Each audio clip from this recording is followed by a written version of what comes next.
First up, start with the tragic story that we're tracking from South Korea. The death toll in the South Korean plane crash continues to rise. So far, 177 passengers are confirmed dead. The Jeju Air flight operating from Bangkok to Muan met with an accident during its arrival. 181 people were on board this plane. In fact, according to the South Korean media reports, at least 2 people have been rescued and search and recovery operations are still underway.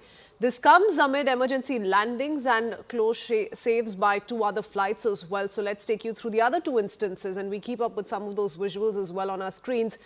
In a second such instance, an Amsterdam-bound KLM Royal Dutch Airlines flight with over 170 on board skid off the runway after an emergency landing in Norway, while an Air Canada flight made an emergency landing after a technical failure at the Halifax airport. Fortunately, no casualties have been reported in both these other cases, but these are some of the dramatic visuals that we continue to track in the aftermath of the plane crash that took place in South Korea.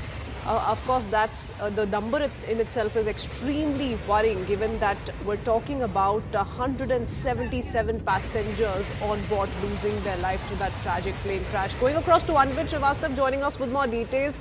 Anvit, another 2 instances coming to light. Tell us, the reasons that have come to the fore since it's been a while, investigations have been taking place, and also the latest with regards to the crash in South Korea, and what really is the reason being cited by experts? The most severe of the 3 incidents is the Jeju aircraft crash, which has happened in South Korea. It was a Boeing 737-800 aircraft operated by Jeju Air that has crashed at the Muan International Airport in South Korea. Now, 179 people were on board, including the crew members, and 176 is the toll that we are being told. Initially, we were being told that there were 2 survivors. One is the crew member, another is a passenger. Their condition remains to be serious though, but all the people who have been removed to medical facilities, they are being closely watched, and at the same time, on the site of crash, investigators have stepped in. They're looking into the reasons and the possible causes behind this crash. In fact, aircraft accident in the investigation bureau that is also looking into what was the last moment communication between the pilots and the air traffic control, just to find out that what was exactly communicated by the pilots to the ATC, so that it could be ascertained that what reason led to this crash. It is being said that could be a possible bird hit. It is also being said that since the plane clearly in the visuals that were being doing rounds on social media clearly shows that the aircraft had made a belly landing, which led to fire, and then eventually the entire aircraft went up in flames. So belly landing usually is done when landing gears do not work. Nose wheel, however, of the aircraft was working. It was clearly visible. So that reason is also being looked into, whether or not what were the reasons that the landing gear did not work, or whether an attempt was made to make sure that the landing gears are handled manually. So these are the reasons that are being looked into.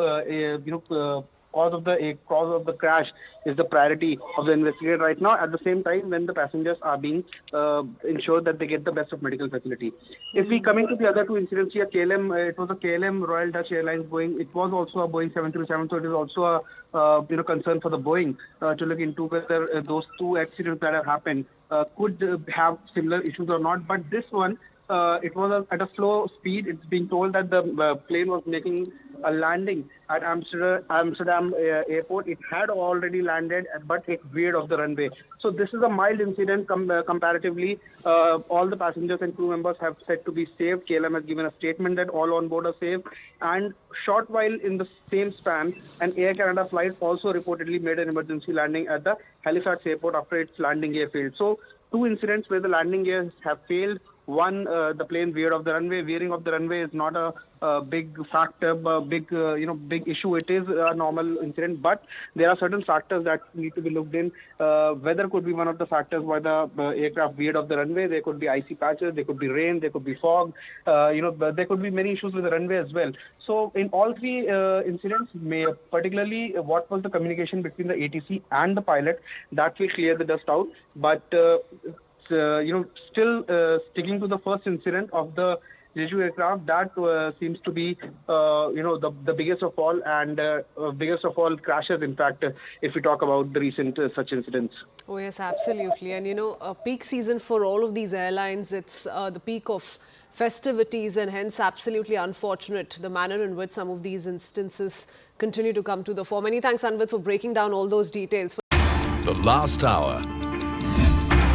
Anything can happen between the bells. But what happens during the last hour is what matters the most. The biggest market swings. A close-up look at what's driving them and how the investors are reacting. Watch the most seasoned market mavens guide you through the most important hour of the trading day. NSE Closing Bell. At these times, only on CNBC TV 18 and CNBCTV18.com.